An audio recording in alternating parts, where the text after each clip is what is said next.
વધ્યા છે। સમાચારમાં આગળ વાત કરીએ તો વડોદરા શહેરના પલાસ હાઇટ નામની રેઝિડેન્શિયલ સાઇટમાં રહી રહેલા સ્થાનિકોએ બિલ્ડર વિરુદ્ધ છેતરપિંડી અને વિશ્વાસઘાતની ફરિયાદ કલેક્ટર સમક્ષ નોંધાવી છે। રહેવાસીઓનો આરોપ છે કે બિલ્ડરે ઘર હસ્તાંતરણ માટે નિર્ધારિત સમય આપ્યા છતાં સતત વિલંબ કર્યો છે અને ખોટા વચનો આપ્યા છે। બિલ્ડર એસબીઆઈ બેંકમાંથી લોન લઈ વિકાસ કાર્ય અધૂરું રાખ્યું હોવાનું પણ જણાવ્યું છે। સ્થાનિકોએ કલેક્ટર કચેરીમાં આવેદનપત્ર આપી કાયદેસરના પગલાં લેવાની માંગ કરી છે। બિલ્ડર દ્વારા છેતરપિંડી અને વિશ્વાસઘાત અંગે વડોદરાના કલેક્ટરને લેખિતમાં ફરિયાદ કરાઈ હતી। વડોદરા શહેરમાં સ્થાનિક રહેવાસીઓ દ્વારા પલાસ હાઇટ નામની સાઇટ સામે છેતરપિંડી અને વિશ્વાસઘાતની ફરિયાદ કલેક્ટર સમક્ષ કરવામાં આવી છે।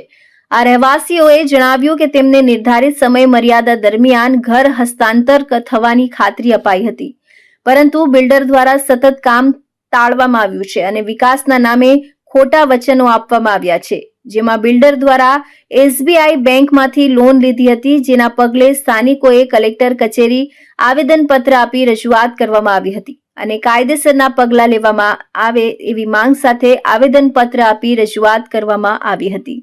મારું નામ ભૂમિ છે, પલાસ સાઇટના રહેવાસી છે। ગિરિરાજ ડેવલપર્સ અમારા બિલ્ડર મૃણાલની શાહ, ચિરાગ શાહ, એમને એસબીઆઈમાંથી 6 કરોડ રૂપિયાની લોન લીધેલ છે, જેની જાણકારી અમને મળેલ નથી અને અમે એના ઉપર સર્ચ કર્યા પછી જે જાણકારી અમે મેળવી એના ઉપરથી અમને એસબીઆઈ શાર્પ બેંકમાંથી એવું જણાવવામાં આવ્યું કે અમે મૃણાલિની શાહ અને ચિરાગ શાહને ઓન પેપર ફ્રોડ ડિક્લેર કરેલા છે।